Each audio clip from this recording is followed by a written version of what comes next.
ಆಗಿದ್ದು ಬಿಸಿ ನಾಗೇಶ್ ಅವರು ಕೊನೆಯುಸಿರೆಳೆದಿದ್ದಾರೆ ಅನಾರೋಗ್ಯದ ಸಮಸ್ಯೆಯಿಂದಾಗಿ.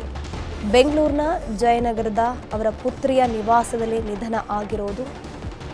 67 ವರ್ಷ ಆಗಿತ್ತು, ಇನ್ನೂ ಕೂಡ ಬಾಳಿ ಬದುಕಬೇಕಿತ್ತು. ಬಿಜೆಪಿ ಸರ್ಕಾರದಲ್ಲಿ ಶಿಕ್ಷಣ ಸಚಿವರಾಗಿದ್ದರು ಬಿಸಿ ನಾಗೇಶ್ ಅವರು. 2021ರಿಂದ 2023ರವರೆಗೆ ಶಿಕ್ಷಣ ಸಚಿವರಾಗಿ ಅವರು ಕೆಲಸವನ್ನು ಮಾಡಿದರು. ಸಾಕಷ್ಟು ಮಕ್ಕಳಿಗೆ ಉಪಯುಕ್ತವಾಗುವಂಥ ಸಾಕಷ್ಟು ಯೋಜನೆಗಳನ್ನ ಜಾರಿಗೆ ತಂದಂಥವರು. ನಾಳೆ ತಿಪಟೂರಿನಲ್ಲಿ ಬಿಸಿ ನಾಗೇಶ್ ಅವರ ಅಂತ್ಯಕ್ರಿಯೆ ನಡೆಯಲಿದೆ. ನಿಜವಾಗ್ಲೂ ಬಿಜೆಪಿ ಪಾಳ್ಯದಲ್ಲೂ ಕೂಡ ಒಂದು ಆಘಾತಕಾರಿ ಸುದ್ದಿ ಇದು. ಮಾಜಿ ಶಿಕ್ಷಣ ಸಚಿವ ತಿಪಟೂರು ಮಾಜಿ ಶಾಸಕ ಬಿಸಿ ನಾಗೇಶ್ ಅವರು ಇನ್ನಿಲ್ಲ ಅನ್ನುವಂತಹ ಸುದ್ದಿ ಬರಸಿಡಿಲಿನಂತೆ ಬರೆದಿದೆ. ಬೆಂಗಳೂರಿನ ಜಯನಗರದ ಅವರ ಪುತ್ರಿಯ ನಿವಾಸದಲ್ಲಿ ಅವರು ಕೊನೆಯುಸಿರೆಳೆದಿದ್ದಾರೆ. ಅಂದರೆ ಆಲ್ರೆಡಿ ಅವರಿಗೆ ಆರೋಗ್ಯದ ಸಮಸ್ಯೆ ಇತ್ತು, ಹಾಗಾಗಿ ಕೊನೆಯುಸಿರೆಳೆದಿದ್ದಾರೆ. ಇದ್ರ ಬಗ್ಗೆ ಹೆಚ್ಚಿನ ಮಾಹಿತಿ ನೀಡ್ತಾ ಹೋಗ್ತಾರೆ ನಮ್ಮ ಪೊಲಿಟಿಕಲ್ ಬ್ಯೂರೋ ಹೆಡ್ ಆಗಿರುವಂತಹ ಚಿದಾನಂದ್ ಪಟೇಲ್ ದೂರವಾಣಿ ಸಂಪರ್ಕದಲ್ಲಿ ಜಾಯಿನ್ ಆಗಿದ್ದಾರೆ. ಚಿದಾನಂದ್ ಪಟೇಲ್ ರೇ, ನಿಜವಾಗ್ಲೂ ಶಾಕಿಂಗ್ ವಿಚಾರ ಇದು. ಬಿಸಿ ನಾಗೇಶ್ ಅವರು ಕೊನೆಯುಸಿರೆಳೆದಿದ್ದಾರೆ. 67 ವರ್ಷ, ಇನ್ನೂ ಕೂಡ ಬಾಳಿ ಬದುಕಬೇಕಿತ್ತು. ಏನು ಅನಾರೋಗ್ಯದ ಸಮಸ್ಯೆಯನ್ನು ಎದುರಿಸ್ತಾ ಇದ್ರು ಅಂತ, ಎಷ್ಟೊತ್ತಿಗೆ ಅವರು ಕೊನೆಯುಸಿರೆಳೆದಿರೋದು? ಧನುಶ್ರೀ, ಇಂದು ಸಂಜೆ ಬಿಸಿ ನಾಗೇಶ್ ಅವರು ಕೊನೆಯುಸಿರೆಳೆದಿರ್ತಕ್ಕಂಥದ್ದು. ತಿಪಟೂರು ಕ್ಷೇತ್ರದಿಂದ 2 ಬಾರಿ ಅವರು ಶಾಸಕರಾಗಿದ್ರು ಮತ್ತು 2 ಬಾರಿ ವಿಧಾನಸಭೆ ಚುನಾವಣೆಯಲ್ಲಿ ಸೋಲನ್ನು ಕೂಡ ಅನುಭವಿಸಿದ್ರು. ಸುಮಾರು 65 ವರ್ಷದ ಬಿಸಿ ನಾಗೇಶ್ ಅವರು ಮೂಲತಃ ಚಿಕ್ಕಮಗಳೂರು ಜಿಲ್ಲೆಯವರು. ಇಂದು ರಾತ್ರಿ 9 ಗಂಟೆಗೆ ಸರಿಸುಮಾರಿಗೆ ಅವರು ತಮ್ಮ ಬೆಂಗಳೂರಿನ ಅವರ ಮಗಳ ಮನೆಯಲ್ಲಿ ಮೃತಪಟ್ಟಿರ್ತಕ್ಕಂಥ.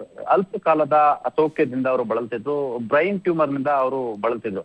ಅಖಿಲ ಭಾರತ ವಿದ್ಯಾರ್ಥಿ ಪರಿಷತ್ತಿನ ಪೂರ್ಣಾವಧಿ ಕಾರ್ಯಕರ್ತರಾಗಿದ್ದ ಅವರು ಪ್ರಾಥಮಿಕ ಶಿಕ್ಷಣ ಸಚಿವರಾಗಿ ಬಿಜೆಪಿ ಆಡಳಿತಾವಧಿಯಲ್ಲಿ ಅಂದ್ರೆ ಬೊಮ್ಮಾಯಿ ಅವರು ಅಂದ್ರೆ ಬಸವರಾಜ ಬೊಮ್ಮಾಯಿ ಅವರು ಮುಖ್ಯಮಂತ್ರಿ ಆದಂತ ಸಂದರ್ಭದಲ್ಲಿ ಇವರು ಪ್ರಾಥಮಿಕ ಮತ್ತು ಪ್ರೌಢ ಶಿಕ್ಷಣ ಸಚಿವರಾಗಿದ್ದರು. ಆ ಸಂದರ್ಭದಲ್ಲಿ ರಾಜ್ಯಾದ್ಯಂತ ಬುರ್ಕಾ ವಿವಾದ ಅತಿರೇಕಕ್ಕೆ ಹೋಗಿತ್ತು ಮತ್ತು ತಾರಕ ಕೂಡ ಇತ್ತು. ಅಂತ ಸಂದರ್ಭದಲ್ಲಿ ತುಂಬಾ ಸೌಮ್ಯವಾಗಿ ನಿಭಾಯಿಸಿದಂತವರು ಬಿಸಿ ನಾಗೇಶ್ ಅವರು. ಬಿಸಿ ನಾಗೇಶ್ ಅವರು ಪ್ರಸ್ತುತ ಭಾರತೀಯ ಜನತಾ ಪಕ್ಷದ ರಾಷ್ಟ್ರೀಯ ಸಂಘಟನಾ ಪ್ರಧಾನ ಕಾರ್ಯದರ್ಶಿ ಆಗಿರ್ತಕ್ಕಂಥ BL ಸಂತೋಷ್ ಅವರ ಸಮಕಾಲೀನವರು ಮತ್ತು ಅವರ ಆತ್ಮೀಯ ಗೆಳೆಯರು ಕೂಡ ಆಗಿದ್ರು. ತುಂಬಾ ಸಜ್ಜನ ರಾಜಕಾರಣಿ ಆಗಿದ್ರು.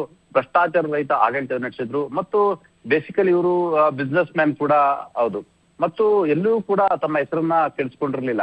ಜೊತೆಗೆ ಬಿಜೆಪಿಯಲ್ಲಿ ಇವರು ಅಪಾರ ಬಳಗವನ್ನ ಹೊಂದಿದ್ರು ಮತ್ತು RSS ನ ಸಂಪರ್ಕ ಕೂಡ ಇವ್ರಿಗೆ ಚೆನ್ನಾಗಿತ್ತು. ಯಾಕಂತ ಹೇಳಿ ಭಾರತೀಯ ಜನತಾ ಪಕ್ಷದ ಅಖಿಲ ಭಾರತ ವಿದ್ಯಾರ್ಥಿ ಪರಿಷತ್ತಿನ ಪೂರ್ಣಾವಧಿಯಲ್ಲಿ ಕೆಲಸ ಮಾಡಿದಂತ ನಂತರ ಸಂಘ ಪರಿವಾರದಲ್ಲಿ ಕೂಡ ಅನೇಕ ವರ್ಷಗಳ ಕಾಲ ಕೆಲಸವನ್ನು ಕೂಡ ಮಾಡಿದ್ರು.